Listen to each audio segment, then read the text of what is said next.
Hey guys, Comet here. Welcome to episode 18 in my overly scienced series. In the last episode, I put in this liquid oxygen and liquid hydrogen facility, and I realized that I could make the piping a lot neater if I flipped which side the oxygen and hydrogen was on. I also went ahead and threw in the same thing over here on this side, just mirrored. The focus of this video is going to be making the Regolith melter because I'm running very low on igneous rock and I need to keep all of these hatches fed. Now the basic plan for the Regolith melter, Regolith will accumulate in this area up here. It's going to fall down once the doors open. It's going to be mined out by the robo-miners, and I already have a stupid amount of Regolith up here already. But if you take Regolith and heat it up to 1400 and we'll call that 10.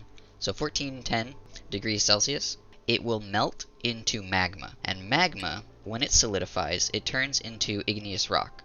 So you can turn Regolith into igneous rock, and then I can feed that igneous rock to hatches. But the really cool part is the difference in specific heat capacities between the two materials. So igneous rock has a specific heat capacity of 1. And if we go back to Regolith here, it has a specific heat capacity of 0.2. So if we look at this Regolith up here, it's at about 323 degrees. So if I were to just cool a 323 degree Regolith, I wouldn't get much power out of it. But if I turned that same amount of mass of Regolith into igneous rock, I could get 5 times the energy out of it, because its specific heat capacity is 5 times greater. So if I combine the exhaust from rockets with the Regolith and a very efficient counterflow heat exchange, which I plan on fitting kind of in this area here, I can get about 30,000 watts of power per incoming rail of Regolith. And since I have 2 halves, that's 60 kilowatts of power. Obviously, because I split up the power grid on the map, that's going to be 30 kilowatts for the left side and 30 kilowatts for the right side. So to get this all set up, I'm going to go into Paint here to do some of the math required. So the incoming Regolith, as it enters the heat exchange, will be about, we'll say, 320 degrees Celsius. Now we need to heat up that Regolith to 1410 degrees Celsius. And what's going to be doing the heating is the outgoing igneous rock. So the igneous rock is going to be leaving at 1410. We don't know what temperature it's going to be leaving the heat exchange at. That's what we're solving for, because that will tell us how many steam turbines we need. So I'll go ahead and put a question mark here. We can calculate how many DTUs need to be added. Let me put a Regolith here and then an igneous rock here. We can calculate how many DTUs need to be added to the Regolith to get it up to this temperature, and then we can just simply subtract that from the DTUs stored in this many degrees of igneous rock to figure out what temperature it's going to be leaving the heat exchange at. So Regolith, let me just write the stats out here, has a specific heat capacity of 0.2, and igneous rock has a specific heat capacity of 1. So the temperature delta here, let me grab a calculator. That looks like a moon. Let me make that more like a triangle. There we go.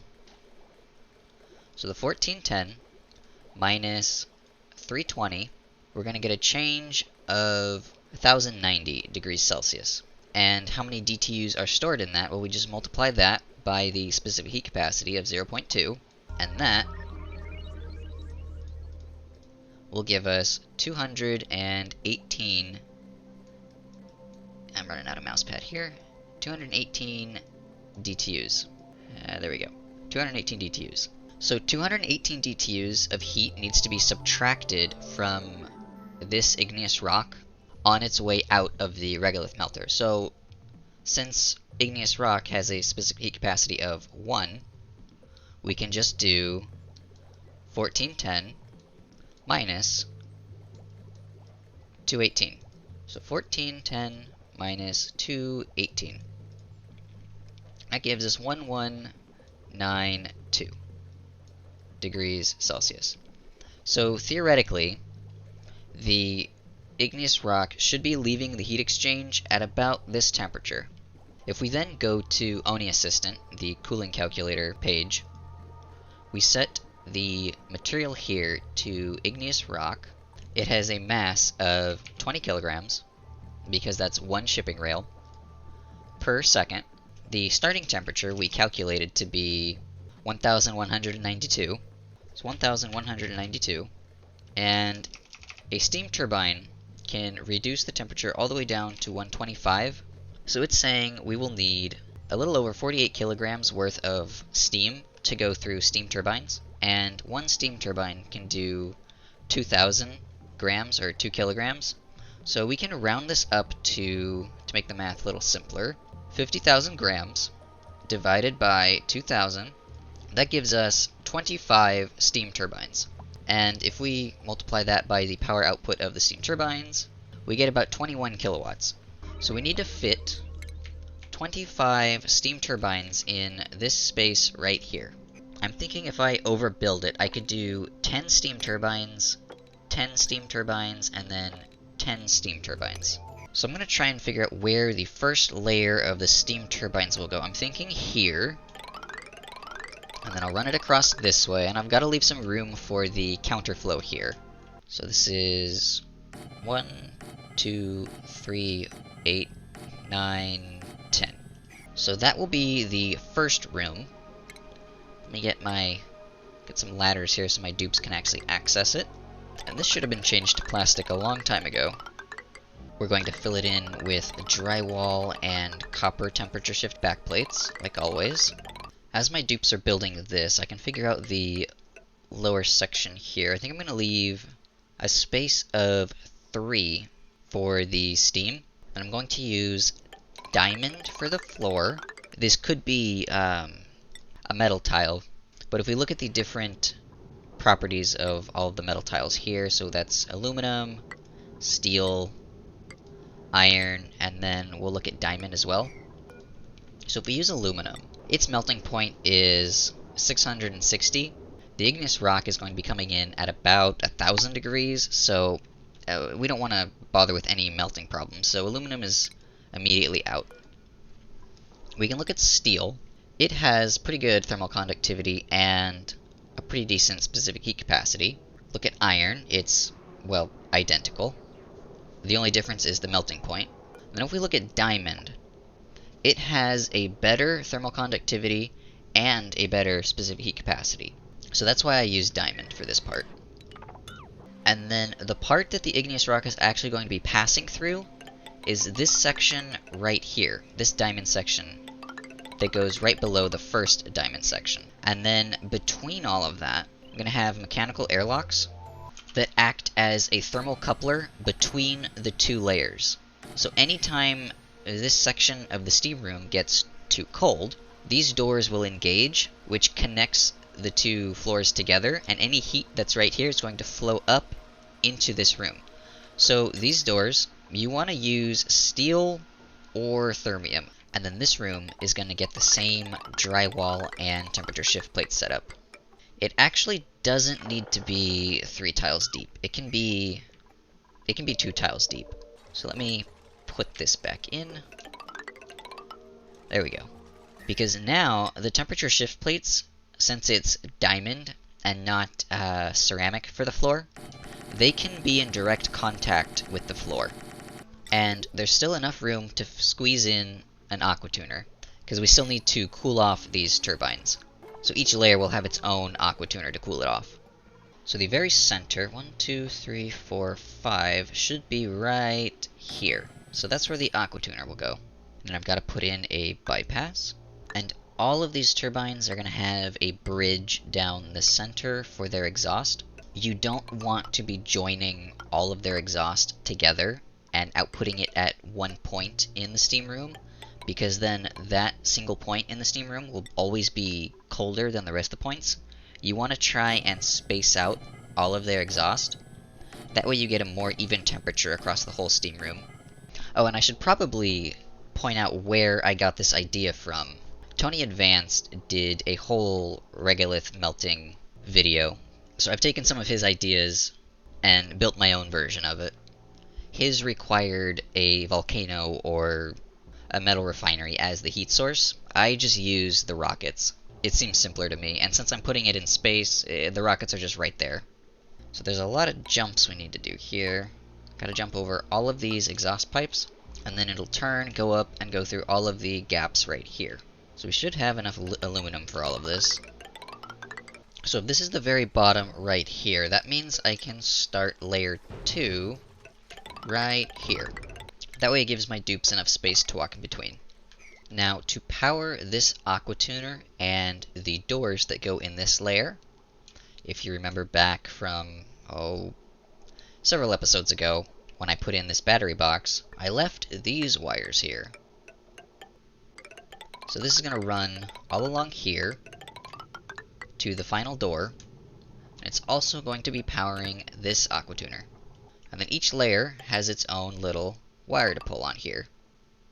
Now that they've started putting in the floor here, I'm gonna figure out how the doors are gonna go.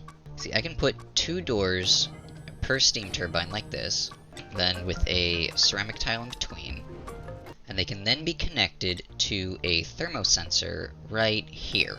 So if this area ever gets too cold, we can engage the doors and pull more heat from this bottom diamond block. Right, now that these doors are in place, now I can put in the diamond. So I will continue this door pattern all the way across. Then the shipping rails are going to come right through here. Now the shipping is actually going to be a little interesting, because this Regolith melter up here uses a counterflow heat exchange. It has to run continuously, just like this counterflow heat exchange does. Otherwise you lose the whole efficiency of the counterflow heat exchange. So what I'm gonna do, the igneous rock, after it gets cooled off by all the steam turbines, is gonna end up here, and it's going to come out of a chute, where it is then going to be picked back up by a auto sweeper. That way I can use this space on the ground as a buffer in case my hatches don't need to eat, or my hatches aren't hungry enough to completely consume that whole line of igneous rock that's coming in. It can just pile up right here and not plug up the whole line. And then, as my hatches do require more food, the auto sweeper that I put in right here can just pull whenever it's needed. So that means we're also going to need a conveyor receptacle here, and this will store all of the igneous rock. I think this will use the least amount of shipping rails. And any way I can mitigate frame loss, I will take. Let me come in from this end, that way it's symmetrical. And likewise, I can just extend this over to this side. So now I can set all of these conveyor loaders to pick up coal, and copy that to all of them. So now the coal is starting to flow across this line here, and it should end up in this bin down here. Oh, and I gotta copy that to there. Alright, that should be the last of the shipping rails here. I've set this to allow manual use. That way my dupes will focus on filling up this loader instead of running all the way over to fill up these critter feeders. I've changed the priorities on the critter feeders to 1, and I've put this one to 9. So hopefully my dupes are more inclined to fill this up and not come all the way over to fill up these critter feeders. That way all of those tasks are offloaded onto the auto sweepers and whole shipping configuration I've got going here. Pop back over to here and continue with these doors. Need some doors down here as well. And I'm out of steel already. This is something I just noticed that Clay needs to do some explaining. A solid oxidizer tank, and a petroleum engine, and a liquid fuel tank, and a command capsule all take less steel than what it takes to create a door. What? What? What? They're almost done putting in these last few shift plates here. And once they finish that, I can go ahead and seal up all the sides here, get some water in, and then change these thermosents. Well, I can actually do that now. Let's see, we want the doors to open, so we want this to send a green signal when the temperature of this spot right here is below 195. So we're going to copy that and paste it to all of these. So let me just check this one over here. Yep, it got pasted. Then to run the aquatuner, if the supercoolant inside is ever above 90, we want the aquatuner to run. So after the igneous rock goes through these 30 steam turbines, it should be down to 125 degrees. At that point, it enters the battery box, where these aquatuners will force the igneous rock down to hopefully -20. I'm not sure if they can keep up, but whatever temperature they manage to get it down to, it will be output on this rail here, and then it just goes over and sits over here, where this auto sweeper can then pick it up from the buffer and put it into this conveyor loader, which should feed all of the hatches. Now we need a way of getting the regolith out of here. So I'm going to put in, let's see, we need an auto sweeper. We can fit one here and here. Then we can put in a conveyor loader, one for the left side, one for the right side. And I'm actually going to put in another conveyor loader here and... Wait a minute. Why are there 3 tiles here but 2 tiles here? Are my miners misplaced? So it's 3, and then 2, and then 3, and then 2. 3, 2, 3, 2, 3, 2. 3, 2, 3, 3. There it is, right there. This one needs to be over 1. So deconstruct, deconstruct, deconstruct, deconstruct, and deconstruct. So from here, it should be 3, then 2, then 3, then 2, and then 3 right there. Okay, now we're symmetrical again. Alright, so now the big question. Why do I need so many conveyor loaders here? Well, one of them is going to drop all of the non-regolith, and then the other 2, they're going to be what ships out the regolith. So these are going to be set to regolith. I'm going to copy that to you. And then these 2 are going to be everything else. Well, everything except regolith. So let me deselect that. And then we're going to copy and paste. Alright, well that's cool. You can now extract regolith and everything else, but this auto sweeper can only reach this area. How are you going to get all of the regolith that's way over here? Good question. We're going to achieve that through an automatic dispenser. So in the gaps of 2, I'm going to place an automatic dispenser, and in the gaps of 3, I can fit an auto sweeper. Now the auto sweeper, if you look at its range, it can reach the output of this automatic dispenser, but it can't reach its input. Similarly, it can reach the input of this automatic dispenser, but it can't reach its output. So that forces the auto sweeper to pick up from here and place over here. And then the next one in the chain does the same exact thing. So it will just daisy chain all of the material to the center of the map here, where it's then sorted into these different conveyor loaders. Now if you do this, the dupes will try and fill up these dispensers, and that's kind of a problem. So once I complete all of this up here, I'm going to put in a door right here, so that, or I guess I could put airflow tiles, but I'm going to block the dupes from getting up into this area. That way only the auto sweepers have access to these dispensers. And then I just have to mirror that on the opposite side. Alright, now that they have finished all of that, I can seal... Wait, no, I said I was going to put a door. What am I doing? I'm going to go ahead and seal up this area. There we go. Now by doing that, my dupes can't get in to pick up any of this regolith as filtration medium, so I have to put in a conveyor receptacle here and here. That way the receptacle can fill up with regolith, and then any excess will go down the line. That way if my dupes do need the regolith for something, they have access to it. So now I'm just going to change the priorities on this door to be left only. And then on the one over here, which they haven't quite built yet, we will set this to be right only. So now here's the magic. We can set this to all. And this auto sweeper starts working. We can copy these settings and paste it to all of these, and we should see the daisy chain. There we go. It looks like it's starting with copper first.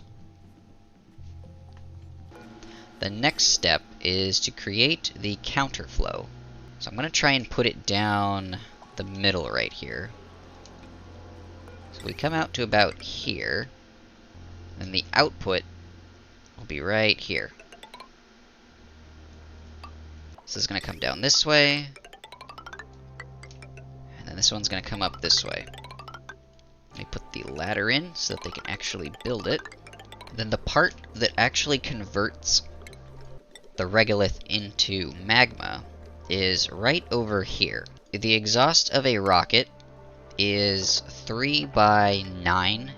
So I have all of this space over here to collect heat every time a rocket goes off. So I'm going to leave 2 tiles for my dupes to work. We can bring this down to here. That should be 9, yeah, there we go. So this whole thing here is going to be one solid block of diamond. Because diamond has the best thermal properties, well, almost the best thermal properties in the game. At least for this use. Now what I have thought about doing for this in the past is using temperature shift plates made of diamond instead, and filling this room with steam. That would give me a much greater heat battery than just solid diamond. Because if we look at the properties of solid diamond, this has a specific heat capacity of 0.5 and a mass of, oh that's odd, it should be a mass of 100 kilograms. And if you compare that with a tile of water, let's say stacks up to 1,000 kilograms, we can turn it into steam. It has the same specific heat capacity as water, so 1,000 kilograms of steam with a specific heat capacity of 4.179 is insanely bigger than 100 kilograms with a specific heat capacity of 0.05, or of 0.5. Right, back to the heat exchange here. This needs to be made out of steel, because the temperatures here are quite extreme. And if I put another ladder here, they can hit both sides. But I need all of that steel for this counterflow heat exchange here. And then the rails, they're also made of gold amalgam, and so the ones that are in the vacuum can stay gold amalgam, but the ones that are touching the steel, the igneous rock can actually melt the rail that it's sitting on. So I need to change these to steel inside of the steel tiles. I think I'm going to try and use some of this space up here, so I will extend this heat exchange up to about here. And there's actually a way to get this to turn on and off when you don't need the power. And that's by using conveyor rail shutoffs. You need one on the input side and you need one on the output side. If you turn them off simultaneously, then it freezes the counterflow heat exchange at whatever state it's in. And if you turn them back on at the same time, it resumes it at that state. So then to power these, I'm actually going to take power from this side over here. I'm going to do something like that. Now for the automation, these can connect in to a battery that's way over here. For now, I'm just going to leave it because it's plugging the incoming regolith, which is kind of what I want. This is going to keep going down this way a ways. The part where it converts is over here. So I'm going to put in a thermocouple door. I need some metal tiles made of steel. And then there's this little... I just ran out of steel. Okay, I'll make some more steel and then go back to explaining that. Okay, I've got a little bit more steel here. It's going to be this little E-shaped thing. And the regolith will go in a loop here until it melts, at which point it will fall off of the shipping rail because it's a liquid, and it'll pool down into this little magma trough down here. At the end of the magma trough, the oxygen pipe is going to just barely touch it and then go back on its way. That way I can solidify the igneous rock, or I can solidify the magma into igneous rock, and then I will have an auto sweeper in this area grab it and then put it onto the outgoing rail right about here.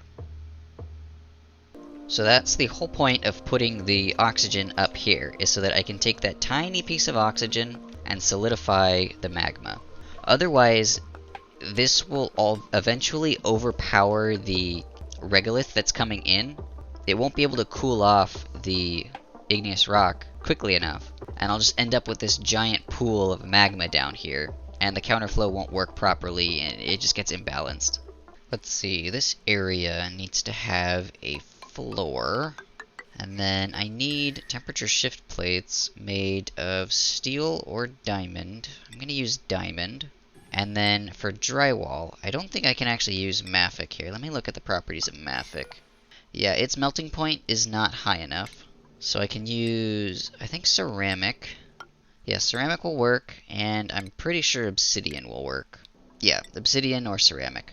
I'm going to use obsidian here and here, and then the magma will also sit here. You know what, let me just do this whole area. I couldn't remember what I did in this area, so I had to go back and look through one of my older videos because I lost the old map. But it looks like I did something like this. Now if we look at the ventilation here, the oxygen that's coming from the electrolyzers over here runs through these tiles here to cool off the auto sweeper and conveyor loader, because they will produce heat, and if they're left in a vacuum they'll overheat.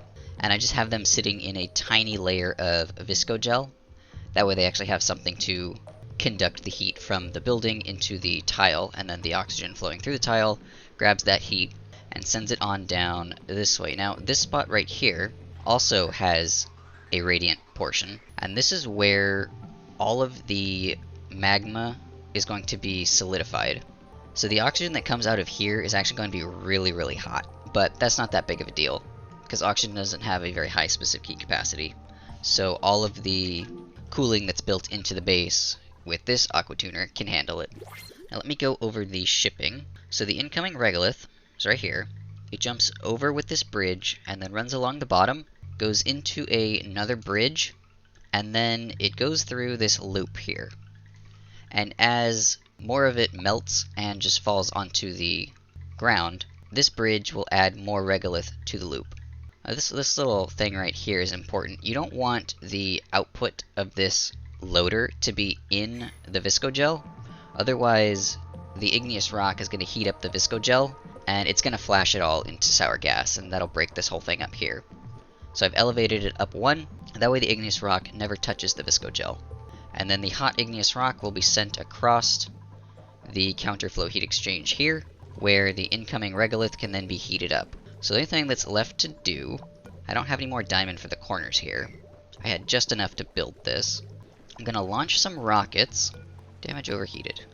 Oh yeah, this keeps happening. When the regolith falls down, sometimes it doesn't stack right, and the petroleum, or at least this is what I think is happening, the petroleum gets forced out through this airflow tile. I don't know how that's possible, but it ends up on top of the solar panel.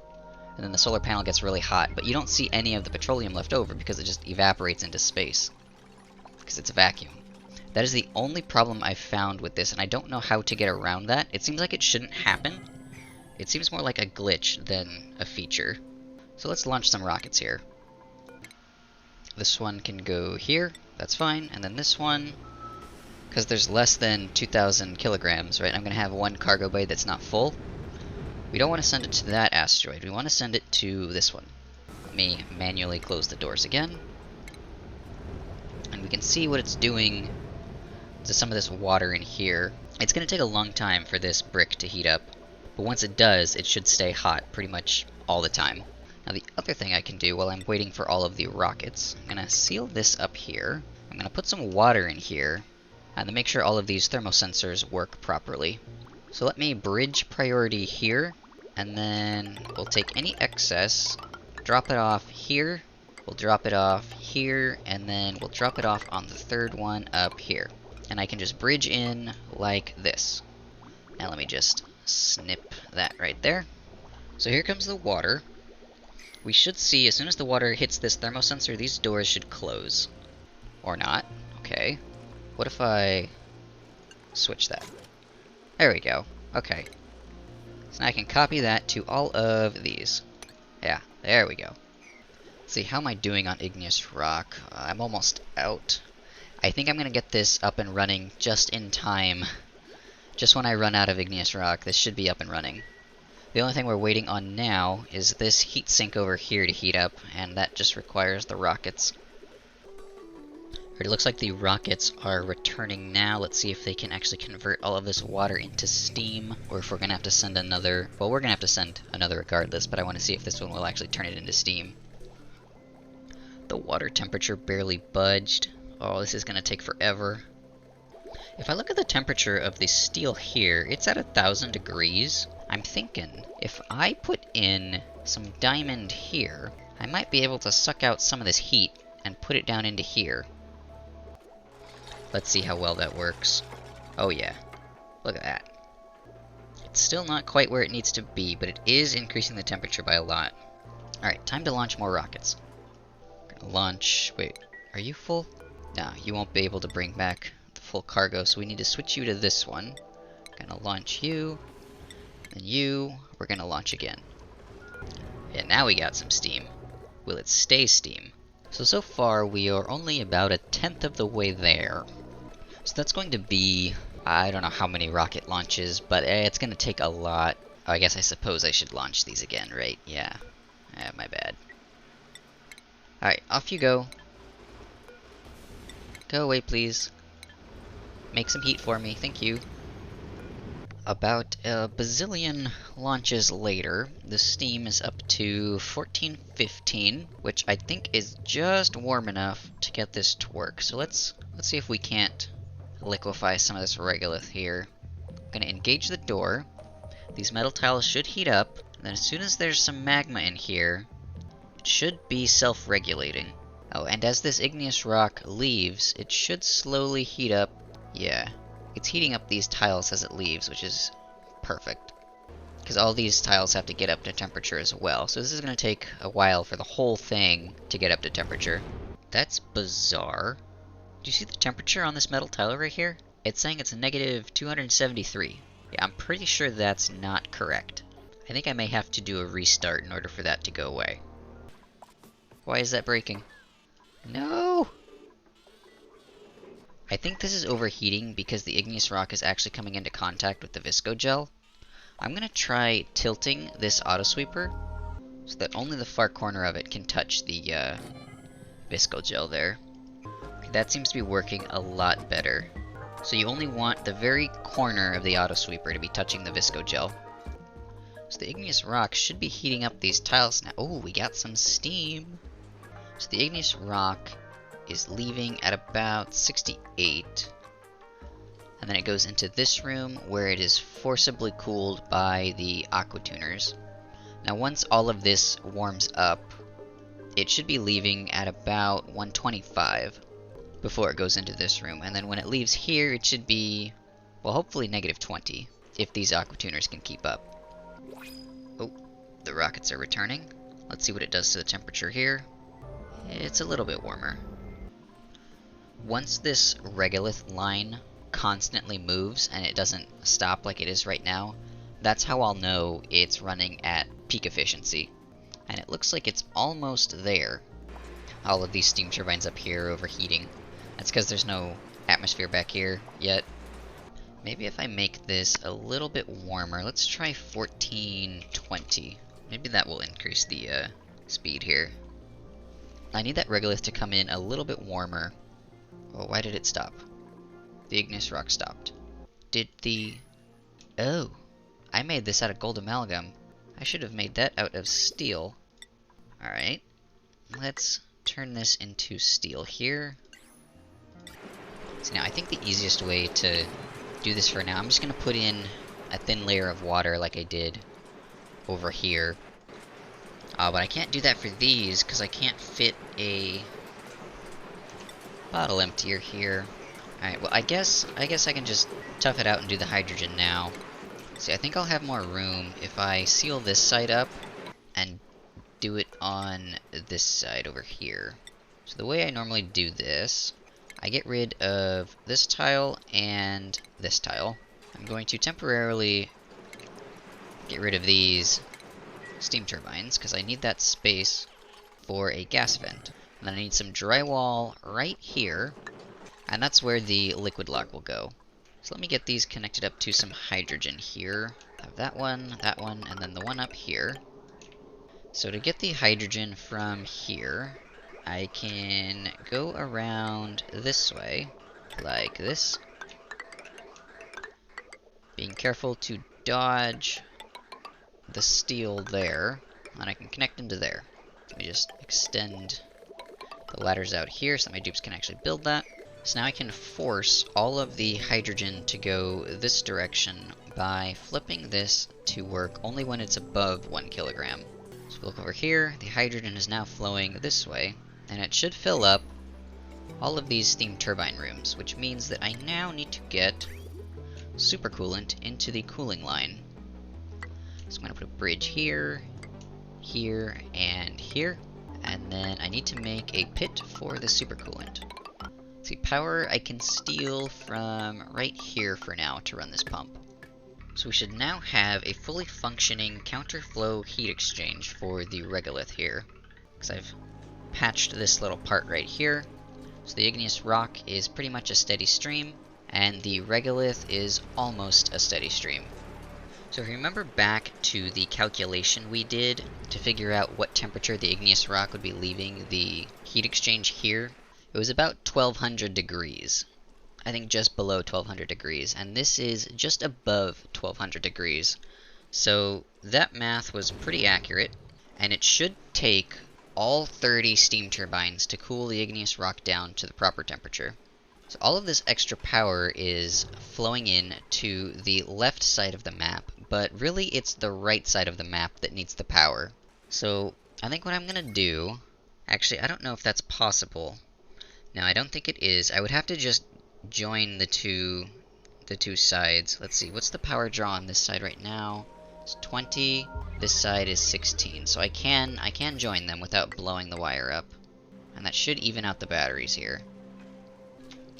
And I'm doing that because I noticed I am running out of petroleum on the right side. So really I should have built the regolith melter on this side first. Hindsight is always 20/20. But this looks like it's working just like it should be. The regolith is flowing in, getting converted to igneous rock, and then flowing back out. The temperature in here should never drop below what it's currently at because it took forever to heat it up. And I have all of these steam turbines generating power now. And if we look at the igneous rock, we were just about to run out. So this should now keep all of the hatches nice and fed. So the igneous rock is leaving at 37 degrees, and the temperature in here is staying at about -20. So it looks like it will be, these aqua tuners up here will be able to keep up. So this igneous rock should actually cool down all of this stuff in here, because if it's entering at 37 degrees, then eventually this whole room should become 37 degrees.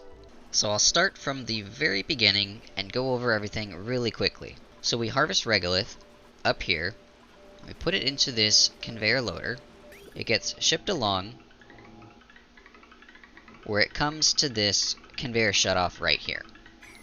Now this conveyor shutoff, if it's on, it allows the regolith through, and it enters the heat exchange, which is a bunch of steel tiles that allow the outgoing igneous rock to heat up the incoming regolith, and they're separated by a vacuum. That way there's no heat transfer between the individual layers. So that's kind of the same concept as this heat exchange, where this layer is isolated from this layer, and this layer is isolated from this layer. And that's why you don't use temperature shift plates in here, because they can reach diagonally. So it would essentially combine all of the layers, and you'd just lose the efficiency. There'd be no point to making this staircase here. You want to isolate each step. So that's what the vacuum here provides. So if we look at this section, this is at 985, this one is 1000, and it slowly increases in temperature as you go down. So the regolith incrementally heats up as it passes through all of these sections, and the igneous rock incrementally cools down as it passes through all the sections. That way, once the regolith gets to this section, the melter doesn't have to force much heat into the regolith to liquefy it. The oxygen cools off these buildings up here, and it forces any magma in this tile right here to solidify into a chunk of igneous rock that the autosweeper can then pick up and ship out. So the igneous rock then leaves, and it warms up the incoming regolith. It leaves the heat exchange at about... oh wow, that is almost exactly what I calculated it should be leaving at. Anyway, it then passes through this heat battery here, these diamond tiles. That way, when the steam room up here gets too cold, the thermosensor can engage the doors and grab some of the heat from that heat battery and put it up into this room, so that the steam turbines have some heat to burn. And then it just does that a second time, and then a third time. And by then, well, in theory, the igneous rock should be leaving here at about 125 degrees. And then it enters the final cooler in here, which is just the battery box, that is kept at, well, it should be kept at -40. Once the igneous rock is cooled to its final temperature, it pops out of this conveyor chute here, and it sits on the ground. And that's important, because the hatches over here aren't going to be able to consume this whole rail, and you don't want to back up this rail. So I have it sitting on the ground as a buffer, and then this autosweeper will grab from the buffer as needed. So with all of this, we basically have unlimited power now. So I could theoretically turn off the oil wells down at the bottom of the map, and this should supply the base with enough power. And it's all free, because the regolith coming in, it's just going to keep coming in. And as long as I can combine it with rocket power, that's infinite power. I need to figure out how to do something about this, though. So a system like this should not allow any magma to flow backwards. And actually what I could do is deconstruct this, and if any magma does flow backwards, I can force it to pool here. So if I replace this with like a obsidian tile, yeah, that should work. Uh-oh. Having this oxygen flow back is actually kind of bad. So I'm going to block that off like that. Okay, I think this is now the perfect design. So even though this is plugged, the oxygen can flow out this way and solidify any of the magma that's here. So I can seal that back up, and I think I can then seal that back up. And as long as the oxygen doesn't make it up to this tile up here, it shouldn't drain any of the heat out of this heat battery. You know what? I think I know what the problem is. This obsidian tile, when there's magma here, the oxygen cools the magma, and since the magma is touching this tile, it cools this tile back off, which then cools off the incoming regolith, which is a problem. I think this needs to be ceramic, or maybe an airflow tile, because magma can't pass through an airflow tile. Let's try that. Alright, there we go. Now we can seal that up. It looks like when the regolith melts, it leaves behind like an empty carriage, which then blocks the regolith that tries to come in through here. But when the empty carriage hits an input, it disappears. What I think I'm gonna do is put a bridge here, and then convert this over here to just a solid rail. And I think that might improve efficiency slightly. So that means I'm gonna have to break back in one more time. That is unreachable. Okay, let me deconstruct these buildings here. And then I think they can get in, build that, and then I've got to hurry up and put these back, because I'm going to lose some magma to the vacuum of space here. Alright, that looks like it's working properly. So let me put that back in. Right now I'm just wasting all of the regolith, and I'm burning all of the heat from here. Oh, that's not good. Dupes, hurry. Priority, please. Alright, here we go. Let's see how this fares. Alright, we got the magma back. This rail is constant. Alright, there we go. I think it's perfect now.